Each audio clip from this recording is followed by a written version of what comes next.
Hello and welcome to court. Today I have a sewing vlog for you. A while ago I was talking to Erika from Erika a la Mode, which you can see linked down below all of her socials, and she told me that she did a sketch for a 1920s Tiana gown, and I saw it, absolutely love it, and she was like, you can make this gown if you want to. So with her permission, I was like, yes, we're doing this. And I thought what would be a better use for this gown than kind of turning it a bit fae for Black Fae Day and to wear at our local Renaissance fair. There are some modifications that I'm going to make. I'll show you a bit because I have sewn a few pieces that need to be dyed. One of the things is I hate drop waist, and I know you're like, so why are you doing a 20s look? Everything is drop waist. And to that I say, I mean, you're not wrong. But because I'm shortening this look, I thought we'll just remove the drop waist and it'll still give the same feel and take it more fae than like true 20s. I'm also separating some of the pieces just so that they enhance my wardrobe. So the underpiece is, well, hold on, let me show you. So this is going to become two different waistbands. I haven't hemmed this or anything because it needs to be cut and hemmed and attached and all that jazz. It's dyed and it's cut to the length it needs to be. This should be part of the robe de style, which is a really long dress that is a drop waist, which likely would have been used underneath the sketch that I showed earlier. But I'm doing it as a top and then as a separate skirt just so I have more pieces available. I did go ahead and hem this, as well as finish off the sleeves and hem all of those. That little tank is going to be really big on me, which will give a very billowy effect and more ethereal effect, which I thought would be perfect. And then we have the skirt portion, which I've already zigzag stitched because obviously you can see it's fraying. And then I have gone ahead and I have sewn down the pleats a bit, but this is 3 layers. So this is the bottommost layer, then we have the middle layer, and then the top layer, and then they are all assembled in the same manner. I did alternate which direction the pleats went depending on which layer it was, so it gives a fluffier look to the bottom half of me. I am going to attach a waistband to this, but I didn't want to do that portion until after it was all dyed because we have a very small pot to dye in. If you remember our Hanukkah video where we fried funnel cakes and we fried the corn dog nuggets in that pot, well, that pot is coming back because it's the only pot we've got. I don't really know what this material is, but I can almost guarantee that it is synthetic. I got this from one of the donation sites that we frequent. So I went ahead and I got a synthetic dye, but I do have an all-natural dye as a backup. I'm really just looking for a pale yellow color. There isn't much of the natural dye, but I know that there will be enough to achieve the look that I'm going for. I've got my pot heating up. I do like to add a little soap. I am using Ajax. You don't have to use Ajax. It's just what we have. I use a little bit of soap. That's probably 1/4 of a teaspoon. And then I have my 2 dyes. This one is an older dye that we had. It's RIT. It's all-purpose, but it doesn't really work on synthetics. So I went ahead and I purchased this one, which is also a RIT dye, but it says that it is specifically for synthetics. I also have my clothes soaking in this bowl. I just like for the clothes to be absolutely soaking wet before I dye them, to make sure that the dye takes evenly and spreads evenly onto the garment. I also have my dye spoon, which as you can see is purple from my previous dye session, but it'll be perfect for this. This dye will be quite yellow, which is not quite what I'm going for. So I'm going to put in up to the first little inside line, and I don't know if y'all will be able to see it. You certainly won't be able to see it with it tilted, but there is a little line on the inside. And I'm going to see how this does. Now, I may need to add more dye because the synthetic dye soaks up into the fabric quite quickly, but that's something that I'll just have to monitor. I like to make sure that the dye is evenly distributed throughout. I don't know why I said that weird. Distributed throughout. So I just give it a soft little swirl. And now I will go ahead and grab my first piece, which looks like it's going to be the skirt. I don't know why it looks like, I don't know if you can see it on camera, but it looks like it's boiling because I had it in hot water, but it's not even that hot. It's from the tap. And then we'll go ahead and put in one piece of the skirt now. I like to make sure that it is fully submerged before stirring it. And you really want to make sure that this fabric is not folded at all, because you will get some really wonky dyes if you do that. But it looks like it's taking the color quite nicely. So let me give you a closer look. I like to keep moving it throughout. The container says to stir, but this pot simply is not big enough. But it is getting a really nice yellow color. And it's a very pale yellow, which is what I perceived when I looked at ERIKA'S sketch.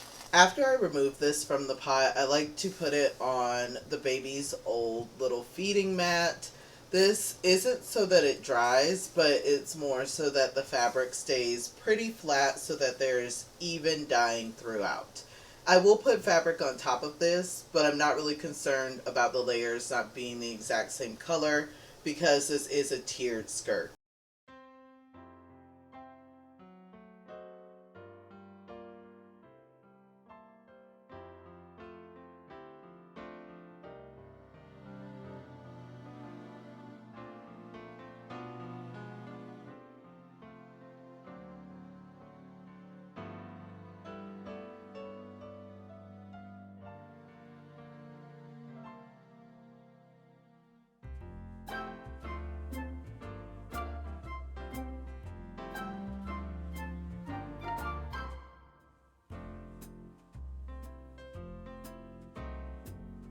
I'm almost done dyeing all of these pieces, but I'm not going to launder them today. I like to let my dye sit for 24 hours.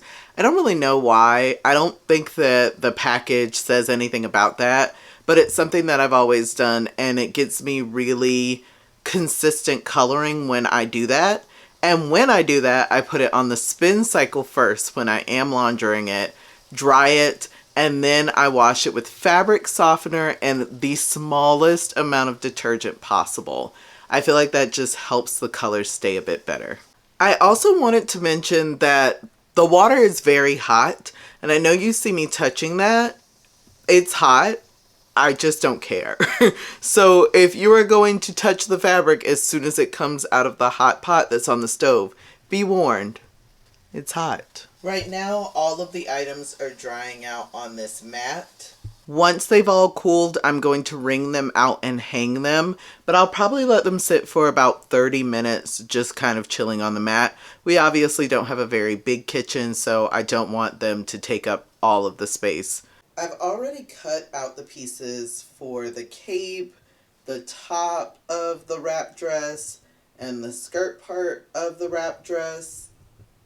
This is the cape, and it's a slightly mintier green than this.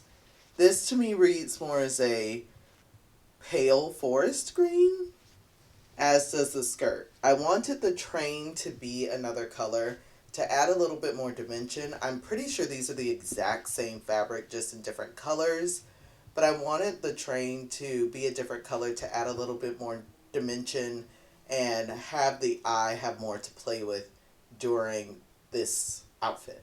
I did want to focus on how I did these sleeves. So I cut out a triangle here and an armhole, but this needs to match up with this. What I'm going to do is I'm going to cut out another piece for both sides of this top that is going to be a triangle that gets sewn on to this piece, so it will add a little bit more dimension at the top.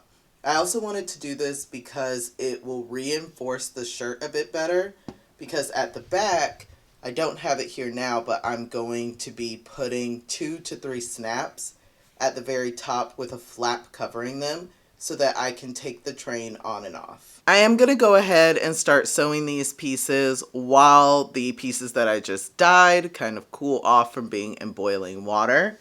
And this should be a rather easy part. I did go ahead and gather the skirt. I didn't tell y'all that, but I did gather the skirt. And essentially what I'm going to have is a bunch of single pieces that make one outfit. But I think that's going to be great for not only my personal use, but showing this at the fair.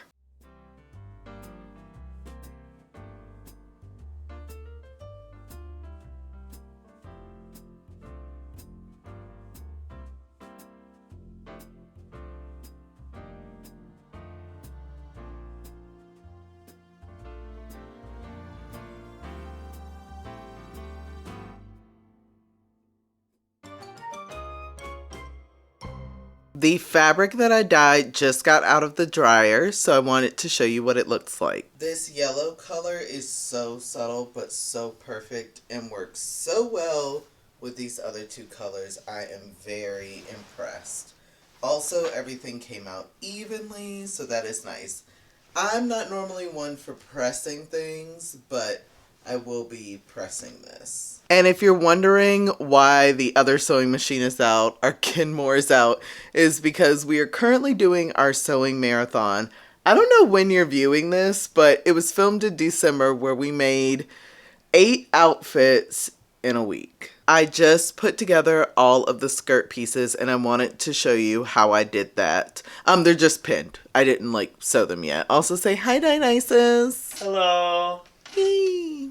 The waistband is pinned on right now. It'll be folded over, so that is fine for now. And then here are all of the skirt layers. I am going to zigzag stitch the very bottom of this, but I'm going to flip that over and then hand stitch it on the other side so that it doesn't show and it looks like a really nice flush waistband. The only reason why I'm doing a zigzag stitch is because this fabric obviously frays. And I'll be doing a zigzag stitch here as well with some rust brownish colored thread. It doesn't really matter that it doesn't match because it's not going to be seen.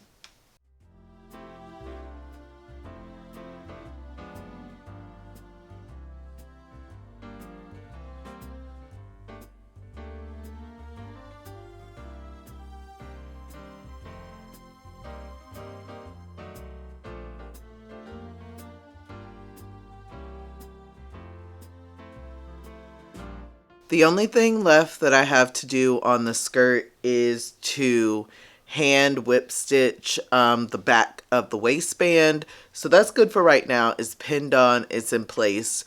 I just attached the waistband with pins to the over part of the green skirt. I'll show you what I'm talking about. So as you can see, I've attached this, and this was already pre-gathered. Now that's the very front part of this skirt. This has not been hemmed or anything, but I wanted to get this waistband attached first before I worried about anything else. There is something that I wanted to add before I started sewing. I like to switch the pins from horizontal to vertical while I'm doing the gathering itself.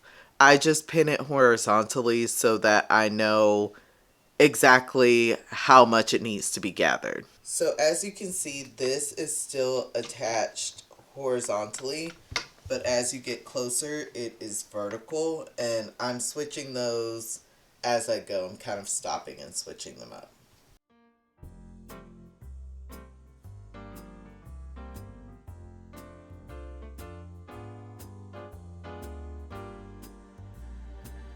Hello, it is a new day. I am dressed as Pooh. Welcome to the 100 Acre Woods. Let's jump into it. I got everything hemmed. I still need to do my hand sewing, and I need to pleat some sheer fabric to go onto the train, which has been fully hemmed all the way around. When I get fabric from the donation site, I don't really know what I'm getting, and in this case, there was a lot of staining involved on this fabric. But I think I can get it out. I should probably treat it before I pleat it on there, but I want to pleat it first and then treat it because I have a lot of experience getting stains out of stuff. I used to have a bunch of like vintage and antique dresses that I got from friends of the family and family members, and there was always a stain I had to get out. Also, you might hear the baby. He's here, he making his noise, he's living his life. This has already been cut to size. This is the finished edge and this is the raw edge. This is the side I'm going to be pleating onto there so that I can straight stitch it. I'm going to zigzag or maybe rolled hem for the bottom just so it looks really nice. And then I'm going to attach this to that. The reason why I'm using the finished side to do the pleating is because it's already a nice crisp line and I know that that won't fray. This fabric does fray. It's not terrible, but since I have to treat it and I will have to wash it, it might get bad in the wash. So I do want to make sure that this is completely sewn before I do any treating on it.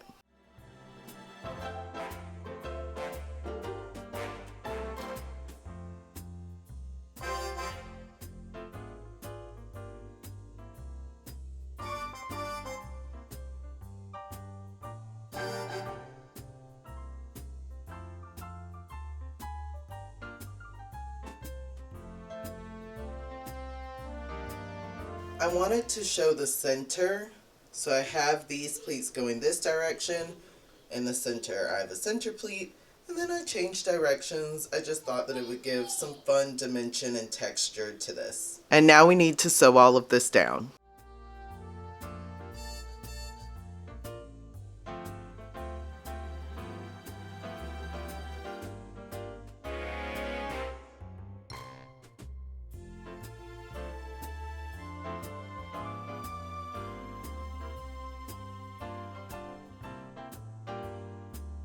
Hello, it is day 3. I have the dress mostly done at this point. There is still the zipper that needs to be inserted.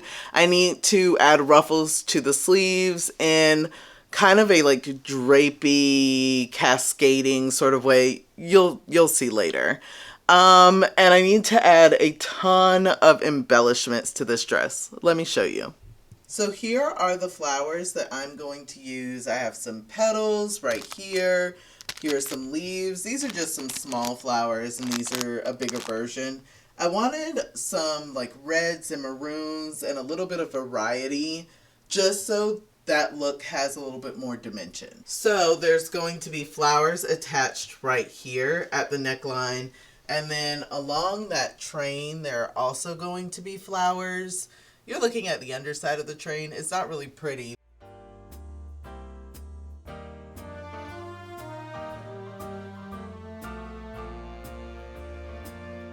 So here's where I am with the flowers. They're just pinned on right now, but I'm really loving this look. I love how that pale yellow goes so nicely with that maroon and that bright Kelly green. Right now, I'm really relying heavily on ERIKA'S sketch to try to get as close as possible. And then I'm going to hand stitch down these, not like so they're really on, more like they're tacked on. I know that that will induce more mending, but I would rather do that process than like have it be a real pain to launder, or if I need to replace something, it's just really hard to get off.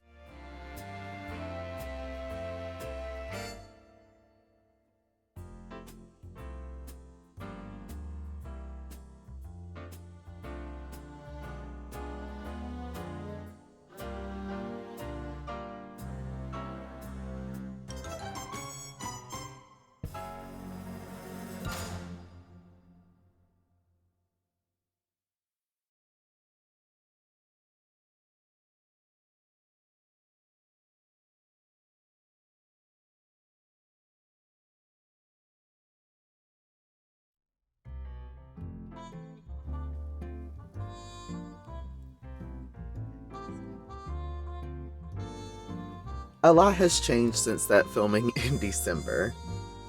Instead of using snaps for the train, I ended up going with 2 buttons that flattered the train. I realized that the likelihood that I was going to be traditionally laundering this outfit was pretty low, so the buttons were a safe bet. I didn't add any additional pieces to the sleeves because I was a little nervous that I wouldn't be able to achieve the same color dye with the pieces that I had left, and they were still in the original color. But despite the changes, I really, really love this outfit. It is so ethereal and so magical, but my favorite part is that it's super, super comfortable. So I can wear the skirt and some of the other pieces on their own.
Tomorrow is Black Fae Day. Go on Instagram and check out all of the amazing creators.